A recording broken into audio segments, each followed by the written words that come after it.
Hi అండి. పండగలప్పుడైనా లేదా sweet తినాలనిపించినప్పుడైనా ఇలా హల్వా స్టఫింగ్తో పూరీ ట్రై చేయండి. చాలా రుచిగా ఉంటుంది. ముందుగా ఈ పూరీ పైపిండి ప్రిపేర్ చేసుకోవడం కోసం బౌల్లో 1 కప్పు మైదా పిండి, 1/2 టేబుల్ స్పూన్ బొంబాయి రవ్వ, 1/2 టేబుల్ స్పూన్ ఉప్పు తీసుకోండి.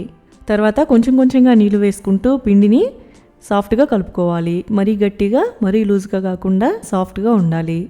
ఉప్పు వేయడం వల్ల పూరీలు చప్పగా లేకుండా ఉంటాయి. పిండి ఎంత సాఫ్ట్గా ఉంటే పూరీలు అంత మెత్తగా వస్తాయి మీకు.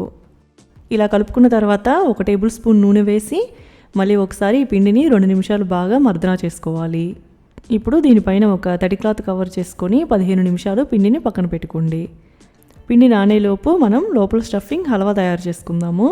దానికోసం స్టవ్ మీద కళాయి పెట్టుకుని 1 టేబుల్ స్పూన్ నెయ్యి వేసుకొని 1 కప్పు బొంబాయి రవ్వ తీసుకోండి.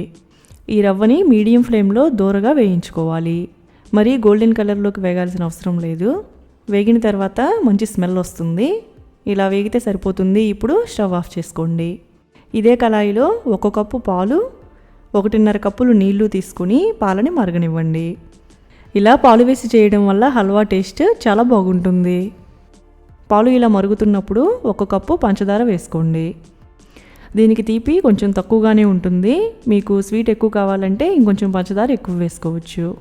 పంచదార కూడా కరిగిన తర్వాత మనం ఆల్రెడీ వేయించి పెట్టుకున్న రవ్వను వేసుకొని మీడియం ఫ్లేమ్లోనే ఉండలు లేకుండా కలుపుకోవాలి. రవ్వ ఇలా దగ్గర పడేంత వరకు కుక్ చేసుకోండి. ఇది చల్లారిన తర్వాత కొంచెం చిక్కబడుతుంది కాబట్టి ఇంత జారుడుగా ఉన్నప్పుడు స్టవ్ ఆఫ్ చేసుకుంటే సరిపోతుంది. ఇప్పుడు మూత పెట్టి చల్లారనివ్వండి. తర్వాత మనం ముందుగా కలిపి పెట్టుకున్న ఈ పిండి నుండి కొంచెం కొంచెంగా తీసుకొని ఇలా చిన్న సైజు ఉండలు చేసుకోవాలి. అలాగే ఈ హల్వా నుండి కొంచెం కొంచెంగా తీసుకొని ఇలాగా ఉండలు చేసుకోవాలి.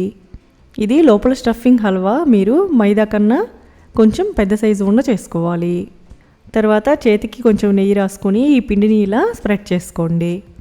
ఇప్పుడు ఈ లోపల స్టఫింగ్ హల్వా కూడా పెట్టుకొని చుట్టూ పిండి వచ్చేలాగా ఇలాగా సీల్ చేసుకోవాలి. తర్వాత దీన్ని చేసుకోవడానికి అరిటాకు మీద నూనె కానీ నెయ్యి కానీ రాసి చేసుకోవచ్చు, లేదా ప్లాస్టిక్ షీట్ మీద అయినా చేసుకోవచ్చు. లోపల హల్వా అనేది బయటకు రాకుండా దీనిని బొబ్బట్లు మాదిరిగానే ఒత్తుకుంటూ చేసుకోవాలి. మరీ పలుచగా కాకుండా కొంచెం ఇలా మందంగానే చేసుకోవాలి. ఇలా చేసుకున్న దీనిని బాగా వేడైన నూనెలో వేసుకుని ఫ్రై చేసుకోవాలి. నూనె వేడెక్కకుండా వేస్తే ఈ పూరీలు ఆయిల్ పీల్చేస్తాయి. మీడియం ఫ్లేమ్లో ఫ్రై చేసుకోండి. డీప్ ఫ్రై వద్దు అనుకుంటే మీరు వీటిని పెనం పైన కూడా ఫ్రై చేసుకోవచ్చు. ఒకవైపు ఇలా గోల్డెన్ కలర్లోకి వచ్చిన తర్వాత రెండో వైపుకి తిప్పుకోవాలి. చూడండి చక్కగా ఇలాగ పొంగుతాయి.